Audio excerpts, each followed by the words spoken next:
ভাগ্য কখনো দেরি করে কিন্তু ভুল করে না। রাহাত নামের এক ছেলেকে সবাই স্কুলে শেষ বেঞ্চার বলে।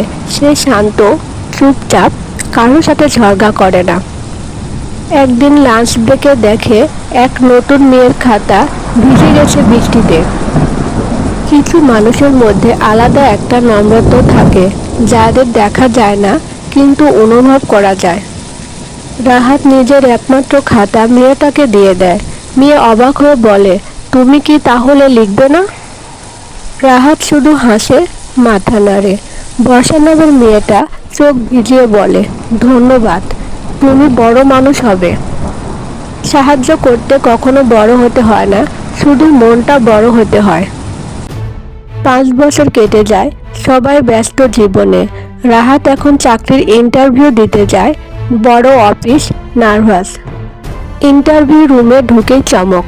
চেয়ারম্যানের চেয়ার থেকে যে উঠে দাঁড়ায় সে বর্ষা। যেদিন তুমি কাউকে সাহায্য করেছিলে, হয়তো সেদিনই ভাগ্য তোমাকে সাহায্য করার সিদ্ধান্ত নিয়েছিল। বর্ষা হেসে রাহাতের দিকে খাতা এগিয়ে দেয়।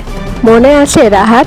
খাতা খুলে দেখে শেষ পাতায় লেখা, যেদিন তুমি আমাকে খাতা দিয়েছিলে সেদিন আমি তোমার মধ্যে বড় মানুষকে চিনেছিলাম।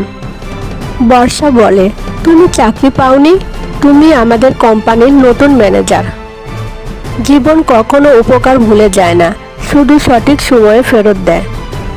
একটা ছোট ভালো কাজ মানুষের জীবন বদলে দিতে পারে। ভাগ্য কখনো দেরি করে কিন্তু ভুল করে না। গল্পটা যদি ভালো লাগে তাহলে অবশ্যই চ্যানেলটা সাবস্ক্রাইব করবে, লাইক, কমেন্ট এবং শেয়ার করতে ভুলবে না প্লিজ।